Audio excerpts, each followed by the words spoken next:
ویدو میگذارد از خودش، از تنش، از اشوهگری هایش، از گردن برهنش، از شکم برهنه. ما چرا از خدا بترسم؟ خدا مگر کدام هیولاست؟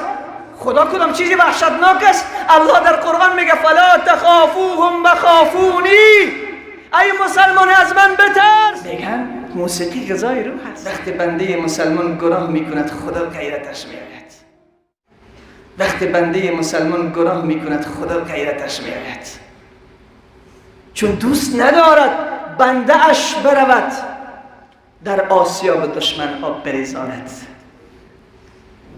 امروز تو خودت بگو، خواهری که در صفحه تیک تاک است، خواهری که در اینستاگرام ویدیو میگذارد، خواهری که در یوتیوب ویدیو میگذارد از خودش، از تنش، از اشوهگری هایش، از گردن برهنش، از شکم برهنش و از قول و دست و پای لوچش از تو پرسان میکنم، آیا در ظاهر فرق بین اون و بین یک یهودی و نصرانی میبینی؟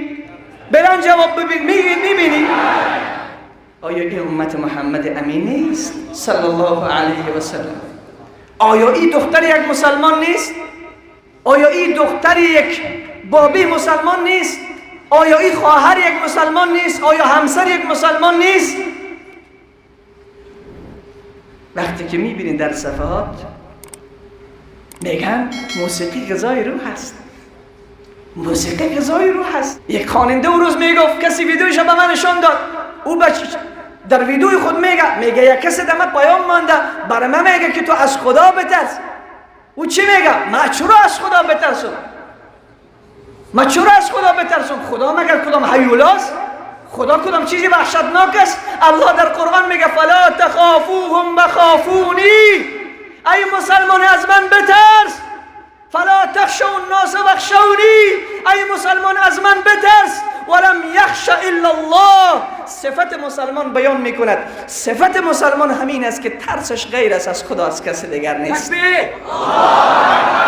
ببین من گفتم حیا که نبود ایمان نیست. ببین حیا بی حیایی به کجا رسونده اونها را؟ اونها دیروز در کابل و مزار و شهرهای افغانستان بودن، در تمام شهرهای افغانستان زندگی میکردن. 2-3 سال پیش امروز رفتن به غرب، اولین سنگی که به اسلام میزنن همونه هستن. به حجاب محمد امین صلی الله علیه و سلم، این پیامبر محبوب و نازنین، به حجاب فاطمه الزهرا که پیامبر فرمود حجاب فرض الله است، امروز به حجاب توهین میشه. امونا نمیکنن، با آواز بلند میشن، با عالم دشنام نمیدهن، به قرآن توهین نمیکنن. حجاب آیا در قرآن آمده یا سخن علماست؟ با آواز بلند. در قرآن آمده. آیه 59 سوره احزاب را مطالعه بکن. ای خواهر گرامی، ای مادر گرامی، بترس از روزی که رویت به یک دیوار، پشتت به یک دیوار، هیچ کسی نیست به همراهت، نه او اشوهگری هایت است، نه او تیک تاک دوستایی که در تیک تاک داشتی، نه او اینستاگرام است، هیچ کسی نیست، تک و تنها میمانی. بترس که روز پیر میشی، جسمت ضعیف میشه، پوستت خراب میشه، صورت و زیبایی از تو گرفته میشود. وقتی نوای تو و نواسه تو ببیند تو را در صفحات که این بیبی من است، این بیبی بی حیا و بی شرم من است که مسلمان بود اما آبروی اسلام را برد، چه جواب دادیم؟ امروز یک خواهر مسلمان 16 سال پدر زحمت میکشه، 16 سال، 17 سال، 18 سال، 20 سال مادر زحمت میکشه. پدر میگه چادرت کسی نبینه، دهن دروازه استاده نشوی، از دروازه بیرون نگاه نکنی، بچه خالد که آمد باز نبیایی پیش، بچه کاکایت که آمد باز محرمت نیست، متوجه باش.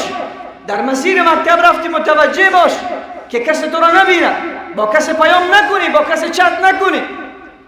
دختریم ما غیرت داریم، دختریم ما افغانیم، دختریم ما مسلمانیم. تو را به ایمان جواب مرا بگو جوان عزیز، آیا باید قلبهای ما تکه تکه نشود؟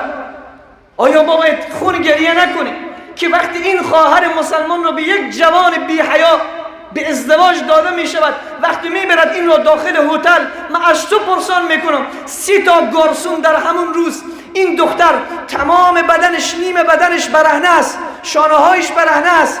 بسیار عفو میخوام، عفت کلام را رعایت کنم، چاک سینه‌اش نمایان است، موهایش برهنه است، پاهایش برهنه است، خواهرش پایش برهنه است، خواهرش قولش برهنه است. پیش روی اون کامرمن و 30 تا گارسون یا 20 تا گارسون که در داخل هتل است میرقصد و این جوان مسلمان نماز خوانده، حاجی صاحب است، ملا صاحب است، قاری صاحب است، شیخ صاحب است، در خانقاه میره، 27 خانقاه ها را میپاله، در تبلیغ میرود، در سخنرانی علما گریه میکند، بعد در کنار همسر خود استاده شده به خدا میگه خدایا امروز به تو پاش میکنم. نعوذ بالله. آیا جای درد نیست؟ آیا همین الان در همین مزار ما این جریان نداره؟ در همین شهرهای افغانستان جریان نداره؟ تو در داخل هتل برو، یک دفعه خواهر مسلمان خود را ببین، یک دفعه دختر مسلمان خود را ببین، یک دفعه مادر مسلمان خود را ببین، اون اشکهای نبی را به یاد بیاور، اون خونه هایی که از پاشینه های پای نبی جاری شده بود به یاد بیاور، اون عمر که شهید شد به یاد بیاور، عثمان که شهید شد به یاد بیاور، علی که شهید شد به یاد بیاور، هزاران حیات و دینها که شهید شدن به یاد بیاور، ایاز نیازی را به یاد بیاور، مسلمی ها را به یاد بیاور. اینها برای چه شهید شدن؟ ما کجاییم؟ جوانان عزیز، وقتی میریم در صفحات تیک تاک و اینستاگرام خواهر مسلمان خود را لایک میکنیم، خواهر مسلمان خود را که بی حیا و بی حجاب از قلب برش میگذاره، آیا واقعا حیاست؟ آیا واقعا روز قیامت الله نمیپرسد که ای بنده تو در خانه تنها لایک کردی، در خانه تنها قلب گذاشتی، اما نمیدانستی که دوربینه های من نصب بود؟ الم یعلم بان الله یرا. آیا بشر نمیداند؟ آیا انسان نمیداند که خدا میبیند؟ ای خواهری که در تیک تاک این همه بی شرمی میکنی، این همه بی حیایی میکنی، من مطمئن هستم هنوز ایمان داری، من مطمئن هستم هنوز ایمان در وجود تو هست. اگر به تو بگویم قرآن با لگد بزن نمیزنی، احترامش داری، ولی بیا از خدا بترس، بیا از این بیشتر آبروی این اسلام عزیز ما را نبر، از این بیشتر خود را بدنام نکن، از این بیشتر شرافت فروشی نکن، عزت فروشی نکن. رسول صلی الله علیه و سلم فرمود فإن الحیاء من الایمان، حیا از ایمان است. تو خودت بیندیش جوان عزیز، امینایی که اینجا نشستی، آیا خواهر ما به هتل میره و چی نوع لباس میپوشد؟ کدام وقت پرسیدی خواهرت؟ هیچ افتخار است که خواهر ما یک لباس تنگ بپوشد و کل بدن خود را برهنه بکند، یا لباس بپوشد که برجستگی های وجودش برای هیچ افتخار است؟ چه لذت داره؟ اگر زن ما یک لباس بپوشد که برجستگی های وجودش برای و بچه های مردم اجنبی ها از او لذت ببرید، چه افتخار است؟ این چه لذت داره؟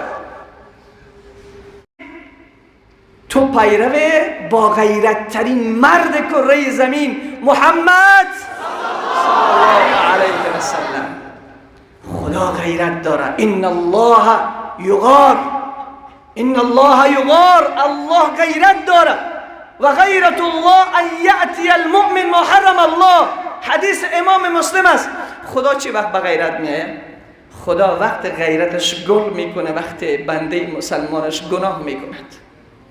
خدا نمیخواهد بنده‌ای که اون را به دست خودش خلق کرده و از روحی که مشرف و مکرم است به اون دمیده است و از نعمتهای اون استفاده میکند، این بنده برود نعمت از خدا بگیرد، اکسیژن از الله بگیرد، زندگی از الله بگیرد، عزت از الله بگیرد، نعمت از الله بگیرد، صحت از الله بگیرد، فرزند از الله بگیرد، زن از الله بگیرد، برود عبادت شیطان بکند. اینهایی که رفتن ستاره افغان شدن، باور بکن وقتی رفته بودن با چادری رفته بودن، وقتی رفته بودن رویشان پتو بود، پوشانیده بودن، رفتن اونجا خواندن را شروع کردن. الان همون خواهرانه که مسلمان بودن در آغوش مسلمان از همین شهرهای افغانستان بودن، پدرشون در صف اول مسجد می نشست.